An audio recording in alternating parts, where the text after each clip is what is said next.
ভেতরটা এরকম। তো আমরা এখন এই ঢুকে একটা রুম দেখতে, সেই রুমটা পুরোটা অন্ধকার। এটা একদম অপারেশন থিয়েটার রয়েছে এখানে, একদম পুরো। এটা কি ভাই, কি করছিস ভয় দেখানোর কাজ করছিস এখানে? এখানে একটা কি বলে এগুলোকে, হুইল চেয়ার। এখানে একটা হুইল চেয়ার টাইপের রয়েছে। এই হাসপাতালে মোট 3টে ফ্লোর আছে। আমরা এখন আছি গ্রাউন্ড ফ্লোরে। পরপর আমরা প্রত্যেকটা ফ্লোর ভালোভাবে ঘুরে ঘুরে দেখি, কিন্তু এই হাসপাতালের শেষ ফ্লোর, থার্ড ফ্লোরে গিয়ে যে এমন অদ্ভুত কিছু দেখব সেটা কখনোই এক্সপেক্ট করি।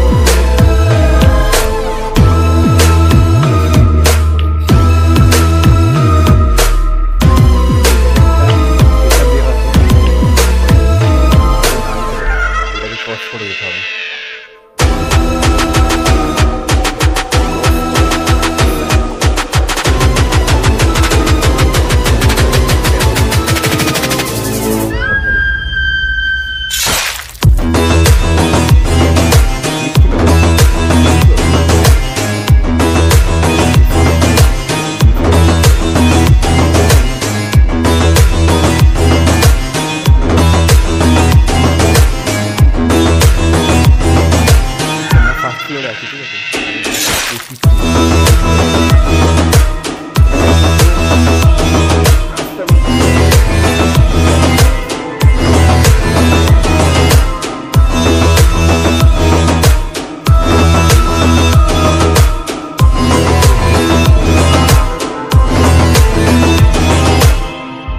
সেই নার্সের এখন ডিসপ্লেস, যেখানে একটা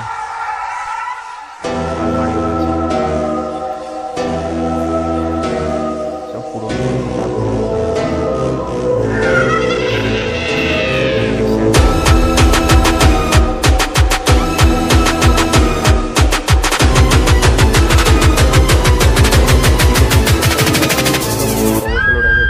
যেখানে সব ব্যান্ডেজ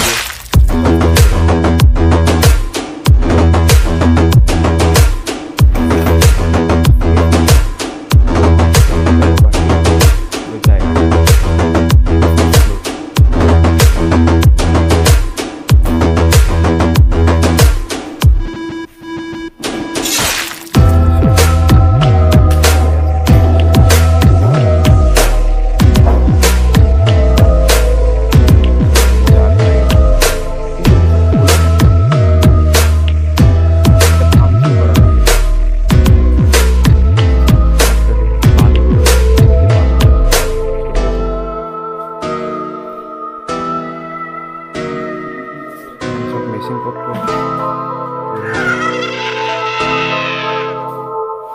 মানে সিরিয়াসলি এটা তখন যদি থাকতো তাহলে এখানকার আশেপাশে মানুষ মানে অনেক উপকৃত হতো, যে চিকিৎসার একটা অনেক দূর দূর যেতে হতো না, এখানে চিকিৎসা হতো।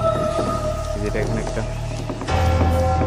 আলমারিগুলো এমনভাবে এখানে খোলা রয়েছে, মনে হচ্ছে কেউ এসে তল্লাশি করেছে, পুরো একদম খোলা অবস্থায় রয়েছে আলমারিগুলো।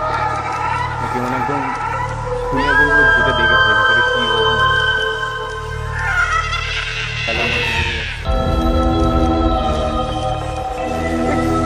কোনো মানে হয় আমি খুঁজছি তোকে, এখানে এসে গিয়ে নাটক করছে, একবার হাত দিয়ে দেয়।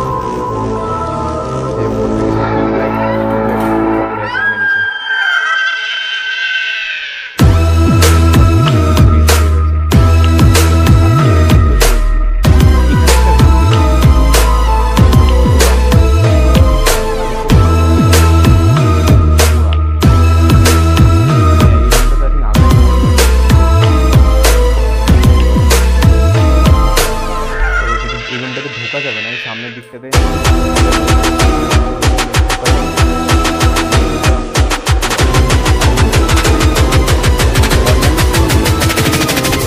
জিনিসপত্র একদম ছড়িয়ে ছিটিয়ে ছিল।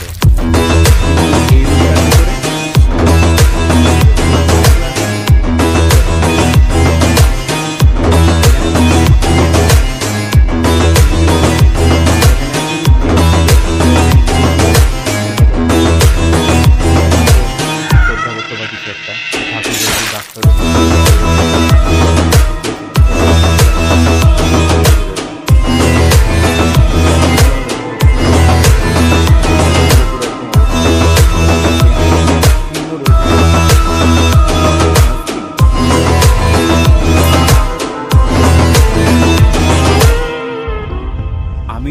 জানি এখন কোনো হাসপাতাল বা নার্সিংহোমের রুমের দেওয়ালে কোনো কিছু এমন টাঙিয়ে রাখতে লাগে না।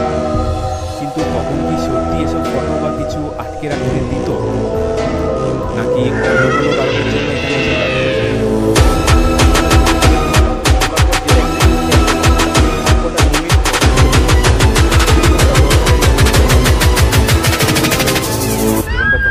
খুলি? ঠিক আছে,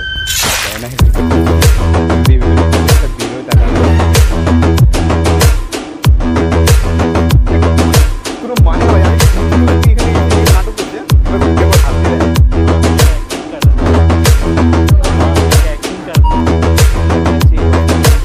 টপ ফ্লোরে ছাদে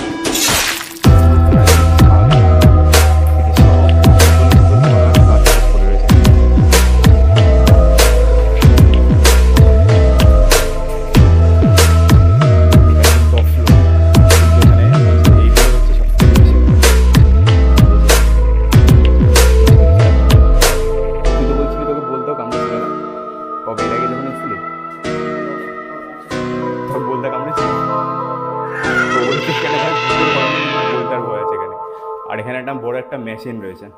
এই যে আই থিঙ্ক এটা লিফট চালানোর হয়তো কোনো মেশিন টেশিন হবে। লিফট চালানোর একটা মেশিন রয়েছে এখানে। এই যে এখন আছি এই হসপিটালের পুরো একদম টপ ফ্লোরে ছাদে। আর এই ছাদ থেকে হসপিটালটাকে দেখতে কিছুটা এইরকম। এই যে পুরো একদম চারিদিকে মাঠ, আর মাঝখানে এই হাসপাতালটা রয়েছে। ওই দূরে ওখানে একটা মন্দিরও রয়েছে, ওটা একটা মন্দির। আর এই দিকে দূরে একটা বিল্ডিং রয়েছে, ওই দিকে একটা বিল্ডিং, আর এই দিকেও একটা বিল্ডিং রয়েছে। এই যেখানে বিল্ডিং, আর এই দিকেও একটা বিল্ডিং রয়েছে। আর এখানে রয়েছে গাড়ি, আই থিঙ্ক ওটা কোনো অ্যাম্বুলেন্স হবে হয়তো। সিরিয়াসলি মানে এত কিছু করে তৈরি করার পরও এটা একটা কারণের জন্য এটাকে বন্ধ করে দিতে হয়েছে। সেটা হলো, তো এটা হলো কড়ুইগাছি হাসপাতাল। ঠিক আছে, তো এটা বেতায়ের মধ্যে পড়ে। তো এই যে হাসপাতালটা রয়েছে এটা আজ থেকে 15 বছর আগে তৈরি করা হয়েছিল রেমাল গ্রুপ অফ ইন্ডাস্ট্রির তরফ থেকে। তো এটাতে 60খানা মতো জেনারেল বেডও ছিল, আর 15টা মতো আইসিইউ বেডও ছিল। আশেপাশের লোকজন বেশ ভালো এখানে চিকিৎসা হতো তখনকার দিনে। বাট কিছু চিটফান্ড জনিত কারণের জন্য এই হাসপাতালটা বন্ধ হয়ে যায়। আর বন্ধ হয়ে যাওয়ার পর এখানকার যে চিটফান্ডের সাথে জড়িত কিছু ডাক্তার ছিল, নার্স ছিল, কিছু কিছু কর্মী ছিল, তারা এখানে আত্মহত্যা করে। কোনো ডাক্তার, কোনো নার্স এখানে কেউ গলায় দড়ি দিয়ে ঝুলে পড়ে, আবার কেউ ওই ছাদ থেকে ওপর থেকে লাফ দিয়ে মারা যায়, কেউ বিষ খেয়ে মারা যায়। তো এরকম বিভিন্ন কারণের জন্য এই হাসপাতালটাকে বন্ধ করে দেওয়া হয়। আজ থেকে 15 বছর আগে এই হাসপাতালটা বন্ধ হয়ে যায়। এটাই ছিল এই হাসপাতালের একটা কাহিনী। এত বড় পুরনো এক হাসপাতাল আজ 15 বছর ধরে পরিত্যক্ত অবস্থায় পড়ে আছে। আশেপাশের কিছু সাধারণ মানুষ এই হাসপাতালের বাইরের পাশের জমিগুলোতে চাষ করেন। তারাই হাসপাতালের বাইরে চাষের জমিতে কাজের জন্য আসেন।